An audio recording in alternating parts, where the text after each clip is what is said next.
Pour moi, le marketing digital, il y a deux aspects. Il y a un aspect communication et il y a un aspect vente. Dans le marketing, on oublie toujours le mot market. Donc dans le marketing digital, aujourd'hui, sur l'aspect communication, on a le canal obvious qui est l'email, qui est assez courant, etc. et qui est encore très efficace. Parce qu'on a cru que le spam venait éliminer tout ça.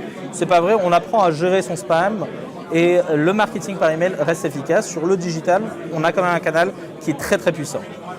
On a, sur la partie vente du digital, aujourd'hui, on a l'e-commerce. On a beaucoup cru que les réseaux sociaux pouvaient amener, on a parlé de F-commerce, etc. Ça n'a pas marché parce que ce sont des super médias, des nouveaux médias, des nouvelles façons de communiquer. Les jeunes communiquent principalement par ces canaux-là. Mais pour vendre, aujourd'hui, la seule façon qu'on a trouvé, c'est de prendre des photos et de dire aux gens, s'il vous plaît, achetez mes photos.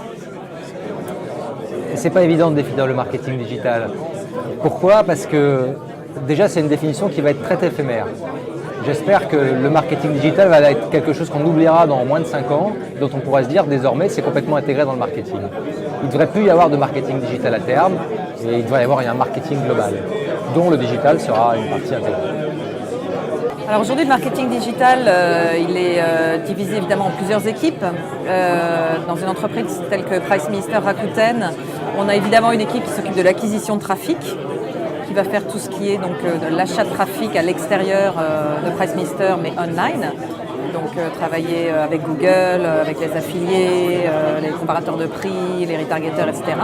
On a une équipe fidélisation qui, elle, va donc faire acheter les personnes sur le site, faire que les acheteurs mettent aussi en vente, puisqu'on a une place de marché où les personnes peuvent acheter et les vendre. Va aussi faire toute la stratégie CRM de relation avec le client, développer un programme de super points pour fidéliser nos clients. On a une équipe merchandising qui, elle, va animer le site, faire des têtes de gondole, créer des événements, etc. pour rendre un peu le site plus chaleureux. Et puis on a évidemment aussi une équipe mobile et une équipe SMO. Voilà. Le marketing digital, c'est le bouche à oreille, pour moi, maintenant, en 2013, c'est-à-dire qu'on est complètement sorti de tout ce qui est push. Je ne sais pas, moi, les bannières, je ne les regarde pas, les pubs sur Facebook, je ne les regarde pas.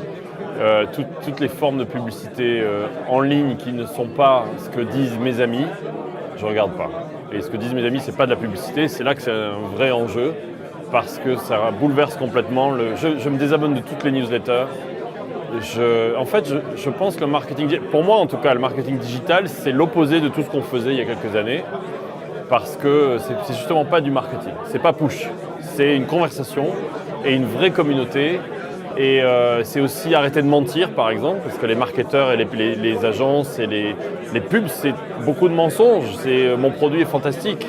Et c'est totalement différent. Donc c'est être honnête sur son produit, capable de parler directement aux gens, y compris quand il y a des problèmes, et s'intégrer dans cette conversation en créant une communauté, en créant de la confiance, ce qui est l'opposé en général du marketing.